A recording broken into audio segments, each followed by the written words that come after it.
Hey everyone, welcome back to my channel Nickel Notes. If you've pulled a 1978 Australian 50 cent from a jar in attic or your pocket and you're wondering whether it's worth a small fortune, stick around because today we're unpacking everything that matters: the coin's story, how it was made, how to tell a common example from something special, and yes, the real practical market values you should expect. I lines also show you the signs of high-grade specimens and the rare varieties that excite collectors. If you are new here, hit that subscribe button and ring the bell. We upload coin guides and market breakdowns every week so you don't miss future finds. Let's get started. Let's start with the background. The large 50-cent coin design that dominated Australian circulation after decimalization features the Australian coat of arms on the reverse and the effigy of the reigning monarch on the obverse. Across the 1970s, the portraits changed slowly as new official effigies were adopted. The 1978 coin follows the same national iconography that collectors recognize: bold central motifs with clear lettering.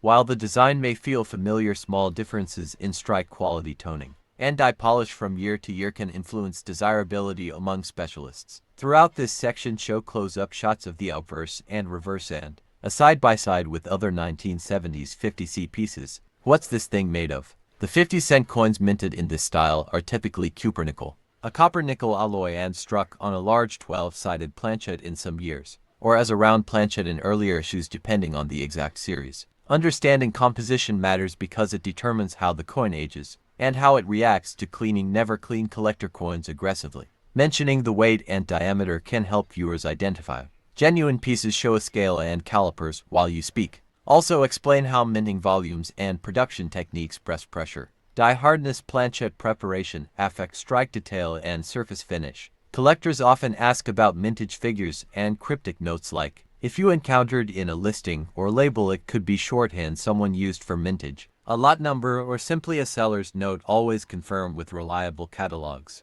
The important takeaway is that many 1970s 50c issues were produced in large numbers for circulation, so most examples you lines find are common. However, because condition and any unusual die or minting errors can dramatically change the story, don't assume a coin is insignificant until you examine it closely. If you want to verify mintage numbers precisely, consult a standard reference catalog or auction record for confirmation. Grading is everything. For circulated coins, examine high points like the details in the coat of arms, hairlines on the monarch, and inner lettering where first shows on those areas. Look up the rim and fields for nicks, bag marks, and scratches. Check for attractive toning versus corrosive spots. Beautiful even toning can increase desirability, while pitting or green spots will hurt value. For uncirculated and proof-like examples, look for full mint luster, sharp devices, and absence of contact marks. If you're unsure, have high-quality macro photos ready and consider a third-party grading opinion for any coin you suspect may be valuable.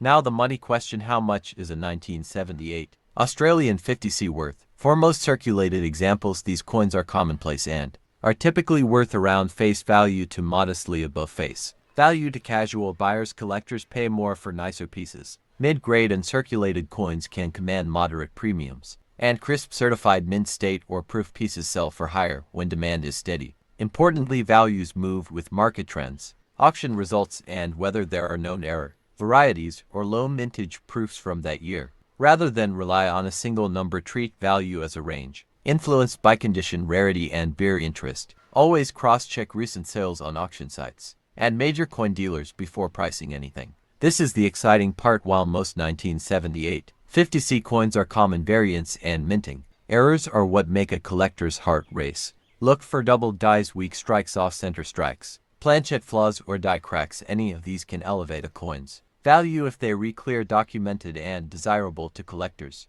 Also watch for special mint sets or proofs that were struck separately from circulation pieces. These are usually sold through mint packaging originally and can fetch premiums. If you think you've found an error, document it with crisp photos from multiple angles and seek confirmation from experienced collectors or auction houses before assigning a value. If you are buying, prefer sellers who provide clear photos, transparent return policies, and provenance when possible. For higher value pieces, get a certificate of authenticity or a third-party grade. When selling, present accurate condition descriptions, multiple lighting photos, and mention any known provenance or grading reports. Use reputable marketplaces and keep records of sale prices. That data will help you price future items. For For high-value sales, consider auction houses that handle coins they often reach. Specialized collectors willing to pay fair market price though fees apply. Storage matters more than you might think. For circulated coins you plan to keep as part of a long-term collection, use inert holders, Mylar flips, or acid-free coin envelopes, and avoid PVC